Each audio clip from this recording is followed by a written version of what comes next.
For gay men, the path to genuine connection can be fraught with additional challenges.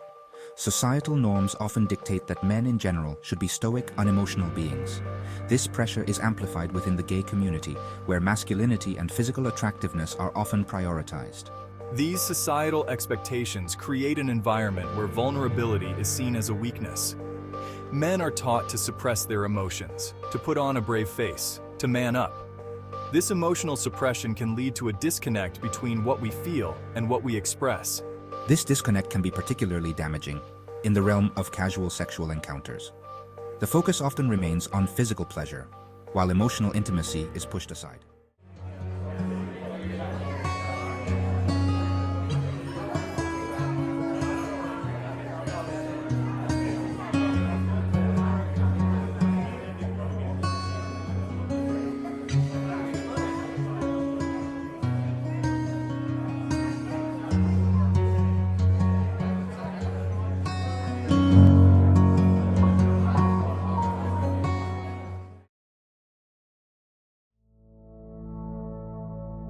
Coming to terms with our sexual identity is a deeply personal experience. It's a process of self-discovery, of shedding societal expectations and embracing our authentic selves. For some, it's a gradual awakening, a gentle unfolding of self-awareness. For others, it's a sudden realization, a burst of clarity that changes everything. No matter the path, this journey can be filled with a mix of emotions, excitement for who we are, fear of judgment or rejection. How long have you been hung up on Robin? 8 years? And you're still killing yourself to fetch dumb little trinkets for her. That's crazy. That's more than crazy. I don't think there's a word for what that is. Actually, there is a word for that. It's love. I'm in love with her, okay? If you're looking for the word that means caring about someone beyond all rationality and wanting them to have everything they want, no matter how much it destroys you, it's love. And when you love someone, you don't stop, ever. You don't give up, because if I could give up, if I could just, take the whole world's advice and move on and find someone else, that wouldn't be love. That would be some other disposable thing that is not worth fighting for.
You told me I should tell you the truth.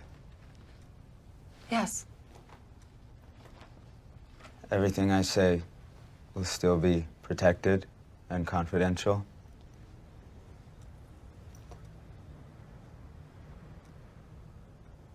I've been lying to you. You look lonely. I cry sometimes. Just like me. Because you're lonely. The loneliness came back, worse than I remember. I don't get it. Why do I feel this empty void inside? Fuck. Relationships are complex, aren't they? They can be both exhilarating and challenging, often at the same time. They bring up a whirlwind of emotions, joy, frustration, passion, insecurity. These feelings can be intense and sometimes overwhelming. It's like navigating a labyrinth with unexpected twists and turns. Every decision can lead to a new path, some more difficult than others. And for gay men, these emotions can be amplified by societal pressures and internalized homophobia. The fear of judgment or rejection can add another layer of complexity. We might question if we're deserving of love or struggle to express our needs and desires openly. This can lead to feelings of isolation and self-doubt. When you make a decision, people have a great deal of anxiety about making decisions. Did I think this over long enough? Did I take enough data into consideration? And if you think it through, you find you never could take enough data into consideration. The data for a decision in any given situation is infinite.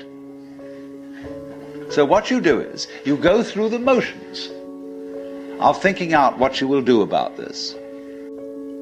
But warriors are people who think of all the variables beyond their control and what might happen.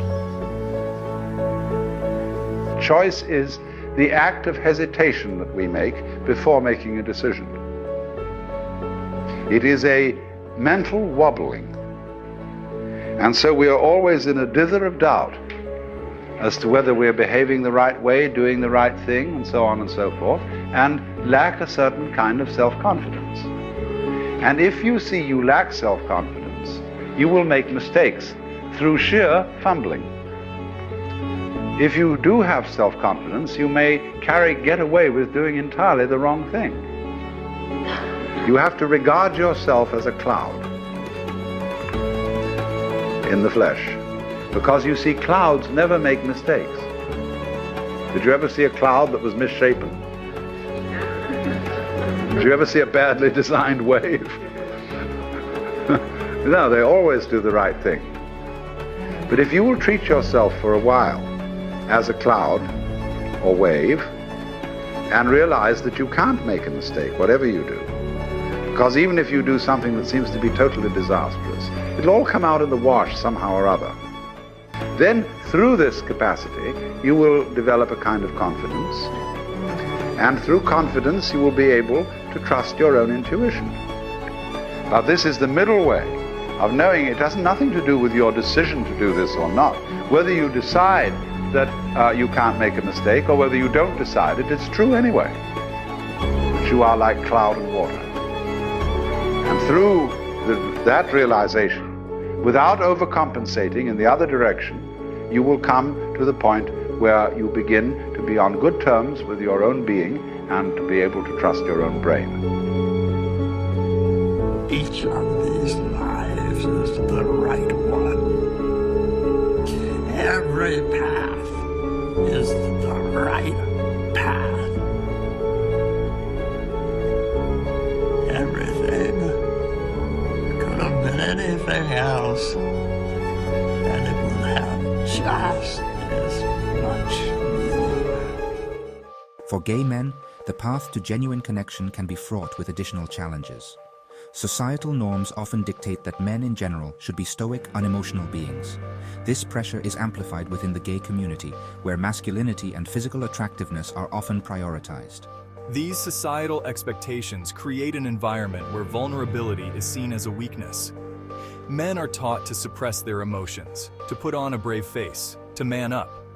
This emotional suppression can lead to a disconnect between what we feel and what we express.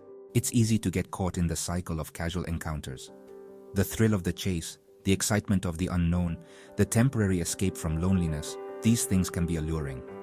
However, without emotional connection, these encounters often leave us feeling emptier than before.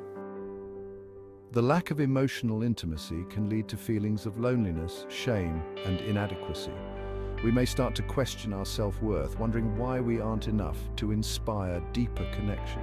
Traffic jam when you're already late, and no smoking sign on your cigarette break.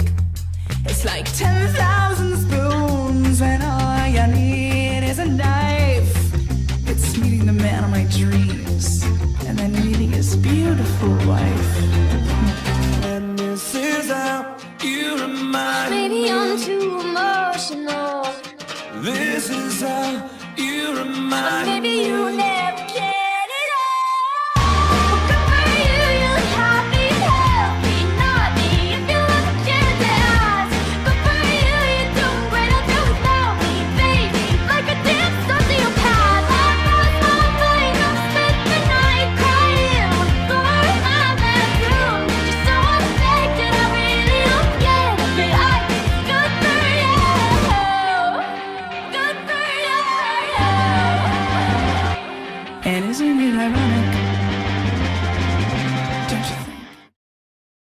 Building strong relationships requires vulnerability and openness.